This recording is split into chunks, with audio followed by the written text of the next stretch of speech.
দর্শক, এবার কঠিন থেকে কঠিনতম বিপদে পড়ে গেল ডক্টর মোহাম্মদ ইউনূস। 20 দিনের মধ্যে শেখ হাসিনাকে বাংলাদেশের প্রধানমন্ত্রী করে দিবে নরেন্দ্র মোদী। সম্পূর্ণ ভিডিওটি সামনে রয়েছে, আপনারা দেখতে থাকুন। এবার আসছে আরেক বক্তব্য যে তলে তলে ভারতে বসে নির্বাচনের প্রস্তুতি নিচ্ছে আওয়ামী লীগ। জানা গেছে আগামী 20 দিন পরে শেখ হাসিনাকে বাংলাদেশের প্রধানমন্ত্রীর ক্ষমতায় বসাবে ভারত সরকার। তার জন্য সকল প্রস্তুতি তারা নিয়ে রেখেছে। সরাসরি পশ্চিমা দেশগুলোকে সতর্ক করে ভারত জানিয়েছে, যদি শেখ হাসিনাকে ক্ষমতায় বসানো নিয়ে কোনো হস্তক্ষেপ করে তাহলে তার ফলাফল ভোগ করতে হবে পশ্চিমা দেশগুলোকে। নেত্রী খুব শীঘ্রই ফিরবেন, আপনারা মনোবল ভাঙবেন না, ইনশাআল্লাহ বিজয় আমাদের হবে। আজকে বাংলাদেশের যে নৈরাজ্য সৃষ্টি করা হচ্ছে, বাংলাদেশের অর্থনৈতিক অবস্থার 12টা বাজায় দেওয়া হচ্ছে, এই অবস্থা বেশি দিন চলতে দেওয়া যাবে না। আমাদের প্রধানমন্ত্রী শেখ হাসিনা এখনো প্রধানমন্ত্রী আছেন, তিনি অচিরেই বাংলাদেশে আসবেন। তিনি যখন আসবেন, তিনি বাংলার মাটি কেঁপে উঠবে। এই অবৈধ ডক্টর ইউনূসের গদি লড়ে যাবে।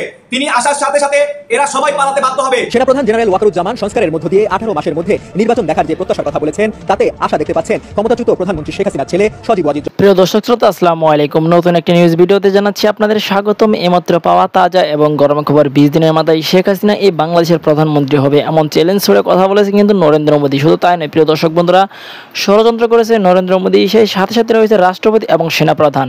আজকের এই ভিডিওটি খুব ইন্টারেস্টিং হতে চলেছে, আশা রাখছি স্কিপ না করে সম্পূর্ণ দেখে যাবেন।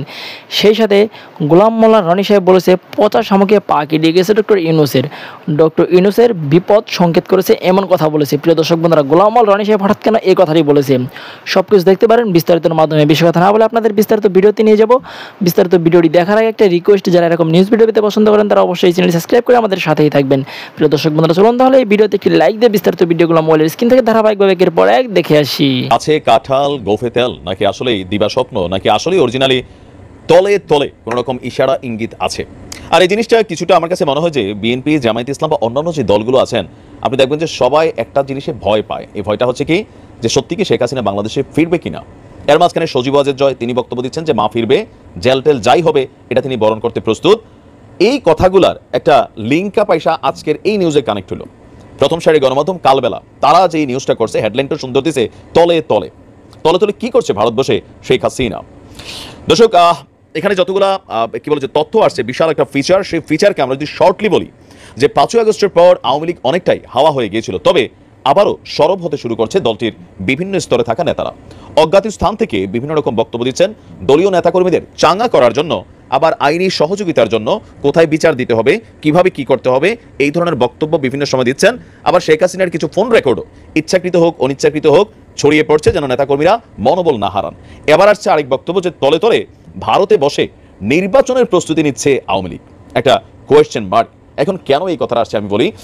তারা তাদের যে জায়গাটা থেকে বিশ্লেষণ দিয়েছে, বলা হচ্ছে যে নির্বাচন ইস্যুতে গেল কয়েকদিন যাবত যখন আমাদের সেনাপ্রধান তিনি একটা বক্তব্য দিলেন যে 18 মাস পরে জাতীয় নির্বাচন হবে, এর পরদিনই সজীব ওয়াজেদ জয় সেনাপ্রধানকে একটা ধন্যবাদ দিলেন যে 18 মাস ফাইন, সুন্দর, বাট আর একটু আগে হইলেই ভালো ছিল। আবার আপনি খেয়াল করেন যে শেখ হাসিনা ভারত যাওয়ার পর বিএনপির সাথে একটা ভালো সম্পর্ক তৈরি করতে চাইল সজীব ওয়াজেদ জয়। ফেসবুকে তিনি তারেক জিয়ার উদ্দেশ্যে একটা বার্তা দিয়েছিলেন। এরপর যখন থেকে নির্বাচনের ইস্যুতে বক্তব্য আসা শুরু হলো, তখনই কিন্তু অনেকটা সরগরম হয়ে উঠলো আওয়ামী লীগের আরও নেতারা। হানিফ সাহেব তিনি আপনার বললেন আওয়ামী লীগের ছাড়া নির্বাচন অসম্ভব। তবে আওয়ামী লীগ এখন তলে তলে নির্বাচনের যে প্রস্তুতি নিচ্ছেন, আদৌ কি তারা নির্বাচনের জন্য যেই তরিটা আছে সেই তরিটা পার হইতে পারবে কিনা? কারণ দুইটা স্টেপ খুবই সেন্সেশনাল ইস্যু আছে এখানে। নাম্বার 1, আন্তর্জাতিক অপরাধ ট্রাইব্যুনাল, যেটা বাংলাদেশে একটা গঠিত হয়েছিল আওয়ামী লীগ সরকারের আমলেই যুদ্ধাপরাধীদেরকে ফাঁসি দেওয়ার জন্য, সেই ট্রাইব্যুনালেই কিন্তু শেখ হাসিনার বিরুদ্ধে মামলা উঠে গেছে। এখন সেটার অ্যাক্টিভিটিস খুব দ্রুত শুরু করার জন্য চেষ্টা করছেন সরকার। এখন এটা যদি হয়, সেখানে শেখ হাসিনার বিরুদ্ধে যে গণহত্যা বা আওয়ামী লীগের বিরুদ্ধে গণহত্যার ট্যাগটা আছে, সেটা যদি প্রমাণিত হয়ে যায়, তাহলে কি হবে? 10 বছরের জন্য আওয়ামী লীগ ব্যান হয়ে যাবে, মানে নির্বাচনে আসতে পারবে না। যে প্রক্রিয়ায় জামাতকে 1971 ইস্যুতে আপনার ব্যান করে দিয়ে গেছিল আওয়ামী লীগ, একটা সরকার পতনের আগ পর্যন্ত আবার এটা আওয়ামী লীগ পারবে না। হয়তো ভবিষ্যতে দল ক্ষমতায় আসলে আবার তাটাকে পরিবর্তন করবে। এটা গেল একটা। এখন এই জায়গা থেকে যদি বাইচেও যায় আন্তর্জাতিক অপরাধ আদালত, আপনি দেখছেন যে কি বলে যে গতকালকে জাতিসংঘের অধিবেশনে, সেই অধিবেশনে আইসিসির যিনি প্রধান কৌশলী করিমে খান, যিনি নেতানিয়াহুর বিরুদ্ধে মামলা চালান, রাশার বিরুদ্ধে মামলা চালান, অনেক বড় বড় শক্তিশালী লিডারদের বিরুদ্ধে মামলা চালান, তিনি আবার ডক্টর ইউনূসকে পরামর্শ দিয়েছেন। ডক্টর ইউনূস জানতেও চাইছেন আন্তর্জাতিক অপরাধ আদালতে নেদারল্যান্ডসের সম্ভবত হ্যাগেতে, যেটার প্রধান কার্যালয় অবস্থিত, সেখানে কিভাবে মামলা করা যায়। এখন এত কিছুর পরে আওয়ামী লীগ নির্বাচনের প্রস্তুতি নিচ্ছে। তবে রাজনৈতিক দল যদি রাজনীতি চালাইতে হয়, নির্বাচন ইস্যুতে সরব থাকতে হবে, গরম থাকতে হবে। তাদের যে ভোট ব্যাংক আছে বা ভোটাররা আছেন বা দলীয় নেতাকর্মী যারাই আছেন, তাদেরকে উজ্জীবিত করা, তাদের সাথে কমিউনিকেশন করা। আপনি দেখেন প্রতিদিনই ভারত বাংলাদেশ সীমান্তে আওয়ামী লীগের অনেক নেতা গ্রেপ্তার হচ্ছেন। আবার ভারতের গণমাধ্যমগুলো বলছে যে দিল্লিতে শেখ হাসিনাকে ঘুরতে দেখা যাচ্ছে দলীয় নেতাকর্মীদের সাথে নিয়ে। তার মানে ভারত বৈশা তো আর তিনি চুপচাপ বৈশা নাই। এখন যদি সত্যিকারের নির্বাচন সামনে 18 মাস পরে হয়, স্বাভাবিক, আওয়ামী লীগের ইতিহাস বলছে তারা কখনো নির্বাচন বয়কট করে নাই। সরকারে যাই হয়েছে, রাষ্ট্র ক্ষমতায় যেই আসছে, সবার সাথেই নির্বাচন কিন্তু আওয়ামী লীগ করছে। এখন সামনে যদি 18 মাস পরে নির্বাচন হয়, যদি আওয়ামী লীগ ব্যান না হয়, যদি আওয়ামী লীগ আন্তর্জাতিক অপরাধে মামলা চললেও নির্বাচন ইস্যুতে ঝামেলা হবে না, তাহলে আওয়ামী লীগ কিন্তু নির্বাচন করবে। প্রশ্ন হচ্ছে পাশ করা ফেল করা, সেটা হচ্ছে পার্ট 2। তো এই কারণেই অনেক নেতাদের সাথে লবিং করতেছেন। তবে আমার মনে হয় আওয়ামী লীগ যদি নির্বাচন করতে চায়, প্রথমত তাদেরকে জুলাই আগস্ট মাসে যা ঘটছে, সামহাউ যেগুলো হয়েছে সেগুলোর ব্যাপারে সরি বলা উচিত। মানুষের সাথে যা যা ঘটছে, যতগুলো মানুষ মারা গেছে, এই ইস্যুতে নমনীয় হইতে হবে, আত্মসূচনা থাকতে হবে, অনুশোচনা থাকতে হবে। আর এগুলো যদি না থাকে, যে ক্ষমতায় আসলে উড়াই ফেলবো করে ফেলবো, মানুষ এটাই জানে যে ক্ষমতা আসলে এটাই করবে, এটাই হবে। বাংলাদেশের রাজনীতির চরিত্রটাই এটা। এখনো হচ্ছে আওয়ামী লীগের সাথে, তবে পরিমাণে কম হচ্ছে, যতটা হওয়ার কথা ততটা হচ্ছে না অন্তর্বর্তী সরকারের কারণে। ইন ফিউচার হতেও পারে, হবে। কমেন্ট দেখলে তো আমারই উড়াই দিচ্ছেন অনেকে। তো এই যদি হয় পরিস্থিতি, সেই ক্ষেত্রে স্বাভাবিক আওয়ামী লীগ তারা নির্বাচনে আসবে, আর সেটার জন্যই আস্তে আস্তে মাঠ গুছাচ্ছেন। তবে মাঠ গুছানো এক জিনিস, জাতির সামনে এই বিষয়গুলো নিয়ে স্পষ্ট বিবৃতি ছাড়া কাজে দিবে না। তো আপনার কি মনে হয়, আওয়ামী লীগ সত্যি সত্যি নির্বাচন করবে, নাকি আসলে জাস্ট হচ্ছে বলার জন্য বলা? কমেন্টে লিখতে পারেন। গেছে আগামী 20 দিন পরে শেখ হাসিনাকে বাংলাদেশের প্রধানমন্ত্রীর ক্ষমতায় বসাবে ভারত সরকার। তার জন্য সকল প্রস্তুতি তারা নিয়ে রেখেছে। সরাসরি পশ্চিমা দেশগুলোকে সতর্ক করে ভারত জানিয়েছে, যদি শেখ হাসিনাকে ক্ষমতায় বসানো নিয়ে কোনো হস্তক্ষেপ করে তাহলে তার ফলাফল ভোগ করতে হবে পশ্চিমা দেশগুলোকে। বিশেষ করে যুক্তরাষ্ট্রকে সতর্ক করেছে। সাবেক প্রধানমন্ত্রী শেখ হাসিনার উপর চাপ প্রয়োগ বন্ধ করার জন্য পশ্চিমা দেশগুলোকে আহ্বান জানিয়েছে ভারত। এবার তাকে ক্ষমতায় বসাতে পশ্চিমাদের কাছে জোর লবিং চালাচ্ছে ভারত। যে কোনো মূল্যেই শেখ হাসিনাকে ক্ষমতায় বসাবে ভারত। শেখ হাসিনাকে ক্ষমতায় বসাতে যা করা লাগবে সবকিছুই করার জন্য প্রস্তুত আছে ভারত। বাংলাদেশে অন্য কোনো সরকার গঠিত হতে পারবে না বলে জানিয়ে দিয়েছে এক গোপন সূত্র। সেই সূত্রের বরাত দিয়ে জানা যায়, শেখ হাসিনাকে ক্ষমতায় বসানোর জন্য উঠে পড়ে লেগেছে ভারত সরকার। তবে এই সূত্র কতটুকু সত্য তা এখনো জানা যায়নি। বাংলাদেশে রাজনৈতিক উত্তেজনা বাড়তে থাকায় শেখ হাসিনাকে ক্ষমতাচ্যুত করার আগে যুক্তরাষ্ট্রকে বাংলাদেশ ইস্যুতে শিথিলতা প্রদর্শন করার জন্য চাপ দিয়েছিল ভারত। ভারত জানিয়েছে, শেখ হাসিনা না থাকলে বাংলাদেশ হয়ে যাবে আফগানিস্তান, দেশ চলে যাবে ইসলামপন্থীদের হাতে। ওয়াশিংটনের এক প্রতিবেদনে জানানো হয়েছে, ছাত্র আন্দোলনের গণ অভ্যুত্থানের মধ্য দিয়ে শেখ হাসিনার পতনের 1 বছর আগে থেকেই শেখ হাসিনার উপর থেকে চাপ প্রয়োগ বন্ধ করতে ভারতীয় কর্মকর্তারা যুক্তরাষ্ট্রের কাছে আর্জি জানিয়েছিল। বৃহস্পতিবার 15ই আগস্ট মার্কিন ও ভারতীয় কর্মকর্তাদের উদ্ধৃত করে এই তথ্য প্রকাশ করেছে যুক্তরাষ্ট্র। গুরুত্বপূর্ণ কিছু কথা বলবো বঙ্গবন্ধু সৈনিকদের জন্য।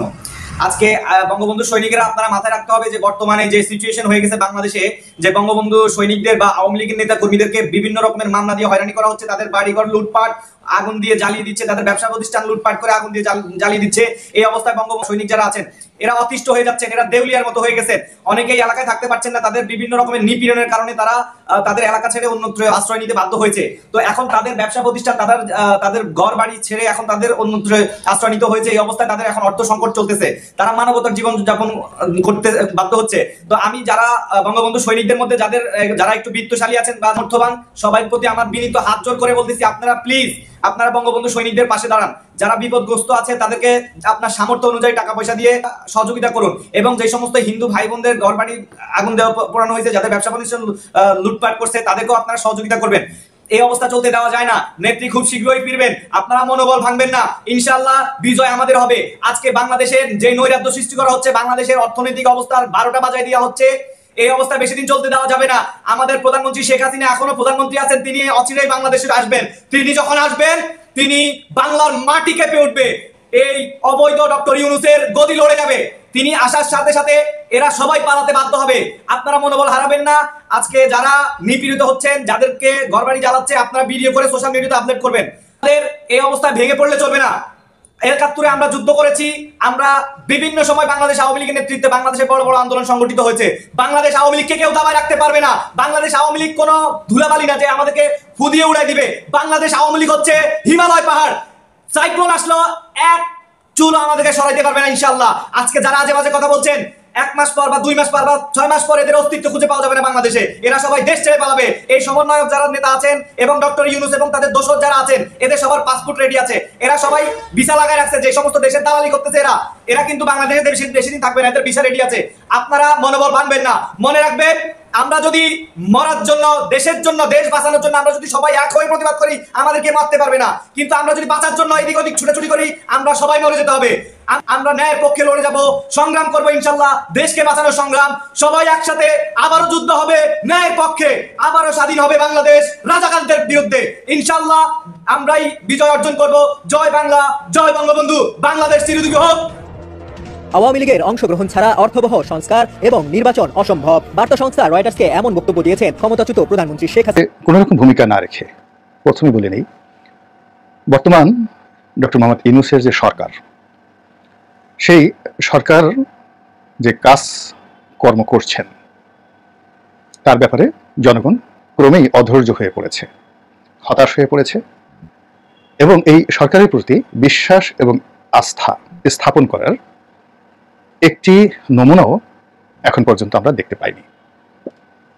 আমরা আশা করছি, স্বপ্ন দেখছি, কল্পনা করছি বা তাকে পৃথিবীর একেবারে সর্বশ্রেষ্ঠ মহামানব হিসেবে অভিহিত করে তার কাছে একেবারে ফেরেশতা তুল্য অলৌকিক অনেক বিষয়াদি আশা করছি। কিন্তু বাস্তবতা হলো যে তার সেই বিশালত্বকে যখন আমরা 18 কোটি মানুষের যে অভাব অভিযোগ, আশা আকাঙ্ক্ষা এবং দৈনন্দিন যে সমস্যা, সেগুলোর সঙ্গে কোনো অবস্থাতে মিলাতে পারছি না। অবস্থার দৃষ্টি মনে হচ্ছে যে অভ্যুত্থানের মাধ্যমে, যে গণবিপ্লবের মাধ্যমে এবং একটি অলৌকিক ঘটনার মাধ্যমে ডক্টর ইউনূসের সরকারের যে শুভ যাত্রা শুরু হয়েছিল, সেই সরকার সম্ভবত পচা শামুকে পা কাটার পর্যায়ে পড়ে গিয়েছে। এখানে পচা শামুকে পা কাটার বিষয় নিয়ে আমি দুটো বিষয় বলে নিই। প্রথমত, যখন এই ছাত্র আন্দোলন শুরু হলো এবং কোটা বিরোধী আন্দোলন তুঙ্গে যায়নি তখনও, আর শেখ হাসিনা তখন বেইজিং সফরে গিয়েছিলেন, ঠিক ওই সময়টাতে আমি একটা ভিডিও করেছিলাম যে পচা শামুকে শেখ হাসিনার পা কাটবে। এরপর যখন তিনি এসে সংবাদ সম্মেলন করলেন, এরপর সংবাদ সম্মেলন পরবর্তী ঘটনায় যখন একেবারে সবকিছু এলোমেলো হয়ে গেল, তখন আমার নিজের কাছেই খুব অবাক লাগলো যে এই পচা শামুকে পা কাটার বিষয়টি আমার মতো একজন অল্প বুদ্ধির মানুষ টের পেলাম, কিন্তু শেখ হাসিনা কেন টের পেলেন না? একইভাবে ডক্টর ইউনূসের জ্ঞান, প্রজ্ঞা, মেধা, যোগ্যতা বিশ্বাস করেন, আমি মনে করি না যে তার একটি আঙ্গুলের সমান কোনো যোগ্যতা আমার রয়েছে। অথবা তিনি যে বিশ্বব্যাপী অনেক বিষয়ে সফলতা অর্জন করেছেন, তার সেই সফলতার ধারের কাছে আমার পক্ষে যাওয়া অসম্ভব বিষয়। একইভাবে তিনি যাদেরকে সঙ্গী এবং সাথী হিসেবে নিয়েছেন উপদেষ্টা মণ্ডলীতে, তারা এই দেশের শ্রেষ্ঠ সন্তান এবং যার যার কর্মস্থলে নিঃসন্দেহে তারা সফল, সার্থক এবং প্রশংসিত, এবং তারা সবাই প্রাপ্তবয়স্ক নয়, ঠিক একেবারে প্রবীণতম, জীবনের বহু অভিজ্ঞতায় তারা অভিজ্ঞতা লব্ধ। আমি মনে করি না নিজেকে যে তার উপদেষ্টা মণ্ডলীর মধ্যে যারা আছেন, এমনকি দুজন যে ছাত্র আছেন আমার সন্তান সম, আমি নিজেদেরকে সেই দুজন ছাত্রের যোগ্যতা সম্পন্ন মনে করি না।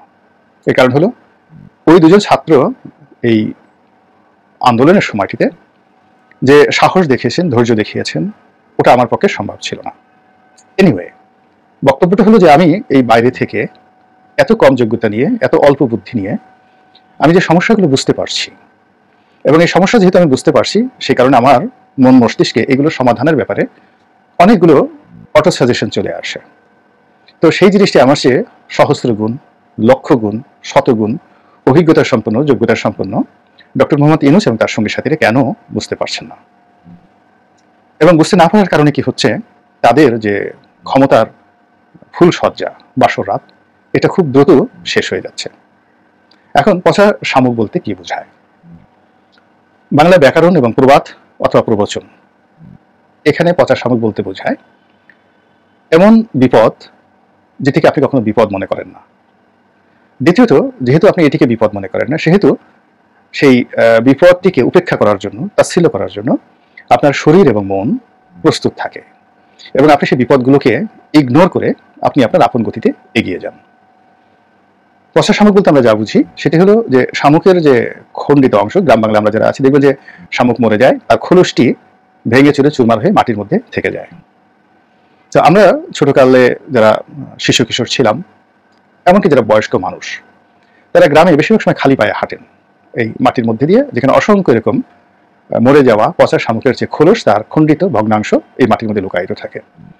আমরা কখনো হাঁটতে গিয়ে, বা চাষাবাদ করতে গিয়ে, ফসল রোপণ করতে গিয়ে আমরা এই পচা শামুক দ্বারা রক্তাক্ত হই, এবং এই পচা শামুকের মধ্যে অনেক সময় বিষ থাকে, এবং কখনো যদি কারো ভাগ্য খারাপ হয়, তাহলে এই পচা শামুকের যে পা কাটা বা হাত কাটা, এর ফলে ওই শামুকের মধ্যে থাকা যে বিষ, এগুলো মানুষের শরীরে ছড়িয়ে পড়ে।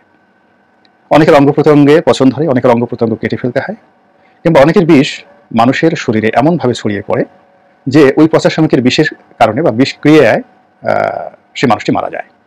তো এই কারণে বাংলায় পচা শামুকে পা কাটা যে শব্দটি, এটি যথেষ্ট গুরুত্ব বহন করে। শেখ হাসিনা এই ছাত্রদের আন্দোলনকে তুচ্ছ করেছেন, তাচ্ছিল্য করেছেন। এই ছাত্রদের ওজন বুঝতে পারেননি। দ্বিতীয়ত, তার যে কুকর্ম, তার অপশাসন, তার দুর্নীতি, তার লোকজনদের সীমাহীন পাপ, এটা বাংলার জমিনকে কতটা উত্তপ্ত করেছিল সেটাও তিনি আন্দাজ করতে পারেননি। একে তো নিজের ওজন বুঝতে পারেননি, আর অন্যদিকে যারা আন্দোলন করছে তাদের আন্দোলনের ক্ষমতাটাও বুঝতে পারেননি। এবং কি করে একটি ঘটনার সঙ্গে আরেকটি ঘটনা, একটি প্রেক্ষাপটের সঙ্গে আরেকটি প্রেক্ষাপট যুক্ত হয়ে একটি গণ অভ্যুত্থান তৈরি করে, এটি শেখ হাসিনা আন্দাজ করতে পারেননি বা করেননি। এই জন্যই পচা শামুকে তার পা কেটেছে। এর কারণ হলো এর চাইতে শত গুণ, হাজার গুণ, লক্ষ গুণ শক্তিশালী গণ আন্দোলন, গণরোষ তিনি শক্ত হাতে দমন করেছেন। তো সে তুলনায় রাজু ভাস্কর্যের সামনে 4-5 হাজার ছেলেমেয়ের আন্দোলন, পরবর্তীতে সেটা এক্সটেন্ডেড হয়ে যখন শাহবাগ পর্যন্ত এলো, আবার শাহবাগের আন্দোলন যখন সচিবালয় পর্যন্ত এলো, সচিবালয়ের আন্দোলন যখন গুলিস্তান পর্যন্ত গেল, গুলিস্তানের আন্দোলন যখন বঙ্গভবন পর্যন্ত গেল, তখনও পর্যন্ত সবকিছু সরকার ইচ্ছা করলে তুড়ি মেরে উড়িয়ে দিতে পারত। এমনকি যখন রায়ট শুরু হয়ে গেল এবং সরকার কারফিউ জারি করতে বাধ্য হলেন, ঠিক তখনও সবকিছু সরকারের নিয়ন্ত্রণে ছিল, যদি তারা তুচ্ছ এবং তাচ্ছিল্য না করত এবং অতীতে তাদের যে মুনাফিকি, আন্দোলন দমন করার যে অপকৌশল, সেগুলোকে যদি তারা হাতিয়ার হিসেবে ব্যবহার না করত, তাহলে হয়তো আমরা এই অভ্যুত্থানটি পেতাম না। তো হাসিনার এই যে শেখ হাসিনার পরাজয় এবং পালিয়ে যাওয়া, সেখান থেকে যদি এই অল্প সময়ে ডক্টর মোহাম্মদ ইউনূসের সরকারের কতগুলো সমস্যা, যেগুলো খুব বড় সমস্যা নয় এখনো পর্যন্ত, এটা খুবই বিরক্তিকর এবং কোনো সমস্যাই নয়, কিন্তু এই সমস্যাগুলো কালান্তরে 1 মাস পরে 2 মাস পরে মহা সমস্যা হয়ে দেখা দিবে। তো এই বিষয়গুলোকে তিনি কোনো অবস্থাতেই গুরুত্ব দিতে চাচ্ছেন না। বাংলাদেশে যে একটা শক্তিশালী রাজনৈতিক শক্তি রয়েছে, মানুষের যে একটা রাজনৈতিক ডিজায়ার, ইচ্ছা রয়েছে এবং রাজনৈতিক যে উইল ফোর্স রয়েছে, এটি ডক্টর মোহাম্মদ ইউনূস এবং তার সঙ্গী সাথী যারা আছেন, তারা এই বিষয়টিকে এখনো পর্যন্ত নিজেদের ডিকশনারিতে ঢুকাননি। তিনি যাদেরকে পছন্দ করেছেন, সেটা জনাব আলী রিয়াজ হোক, দেবপ্রিয় ভট্টাচার্য হোক, কিংবা ডক্টর আসিফ নজরুল হোক, তারা সবাই রাজনৈতিক দল হিসেবে বিএনপি, আওয়ামী লীগ, জামাত, জাতীয় পার্টি, এদের কর্মকাণ্ড এবং এই কর্মকাণ্ডের সাথে জড়িত বেশিরভাগ লোককে তারা মনে করে লোয়ার গ্রেডের, এবং মনে করে যেদের সাথে জনগণ নেই এবং জনগণ দীর্ঘ মেয়াদে তাদের কোনো অপশন নেই, বিকল্প নেই, এই জন্য বিএনপিকে সাপোর্ট করে, জামাতকে সাপোর্ট করে, আওয়ামী লীগকে সাপোর্ট করে। এই ডক্টর মোহাম্মদ ইউনূস অ্যান্ড সঙ্গী সাথী, যারা সঙ্গী সাথী, তাদের এটা হলো মেন্সরিয়া। মেন্সরিয়া আইনের একটা শব্দ। আপনি রাজনীতিকে যখন শত্রু মনে করবেন, মনে মনে শত্রু ভাবাপন্ন হবেন, এটিকে আইনের ভাষায় বলা হয় মেন্সরিয়া। তো রাজনীতি সম্পর্কে, রাজনৈতিক শক্তি সম্পর্কে এখানে যারা আছে সকলের একটা মেন্সরিয়া রয়েছে। রাজনীতিকে তারা শ্রদ্ধা করেন না, করতে পারেন না, এবং এখনো পর্যন্ত রাজনীতিবিদরা যে তাদের জন্য উপকারী হতে পারেন এবং আলটিমেটলি রাজনীতিবিদদের কাছে তাদেরকে ফিরে আসতে হবে, এই বিষয়টি তাদের মস্তিষ্কে ঢুকেনি। ফলে ক্ষমতা গ্রহণ থেকে আজ পর্যন্ত রাজনৈতিক দলকে সম্মান করে, মর্যাদা দিয়ে, নেতৃবৃন্দকে সম্মান মর্যাদা দিয়ে একটি সিঙ্গেল কর্ম এই ডক্টর মোহাম্মদ ইউনূস সরকার এখন পর্যন্ত করেননি।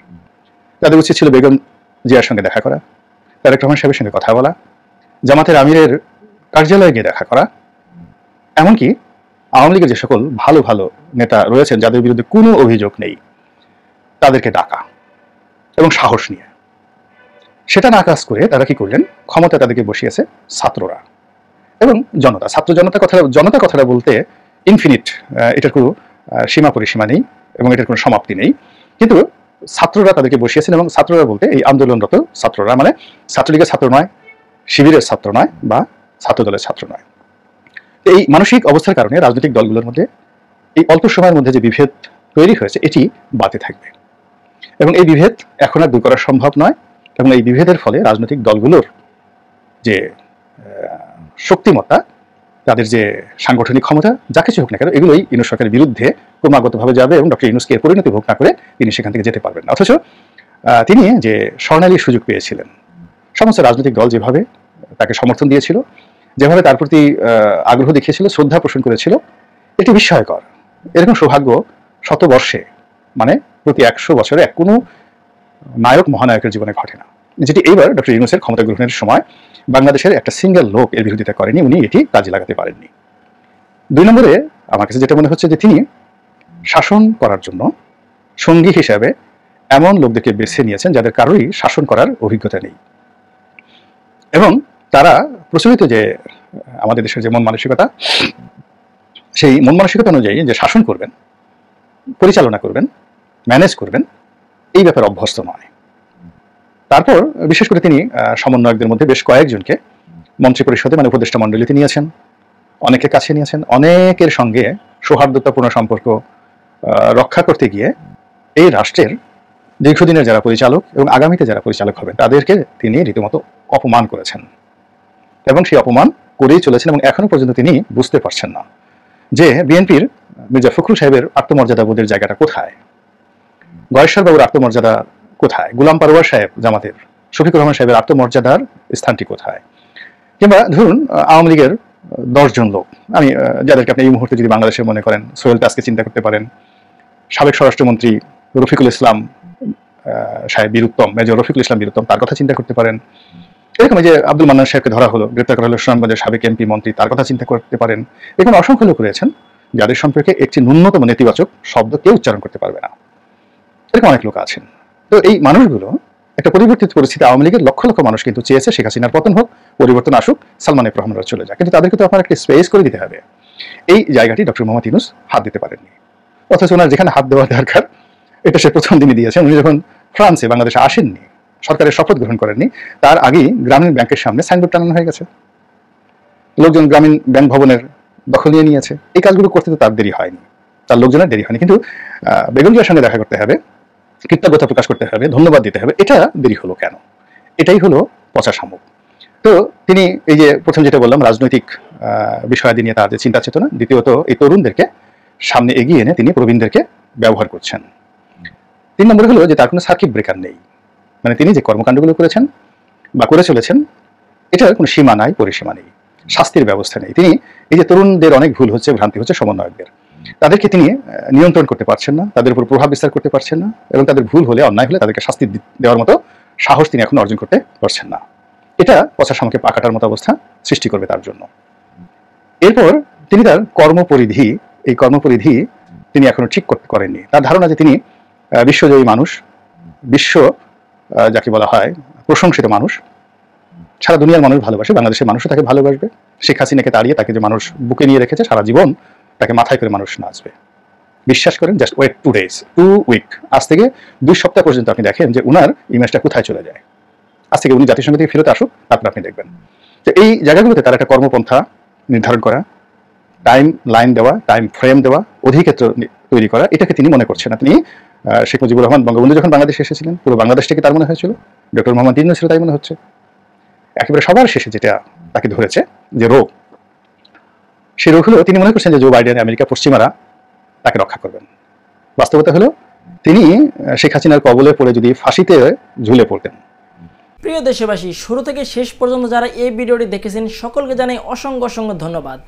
যারা এরকম নিউজ ভিডিও পেতে পছন্দ করেন তারা অবশ্যই এই চ্যানেলটি সাবস্ক্রাইব করে পাশে থাকা বেল আইকনটি বাজিয়ে দিবেন। যারা এখন এই ভিডিওটি শেয়ার করেননি, এই ভিডিওটি দ্রুত শেয়ার করে সকলকে দেখার সুযোগ করে দিন।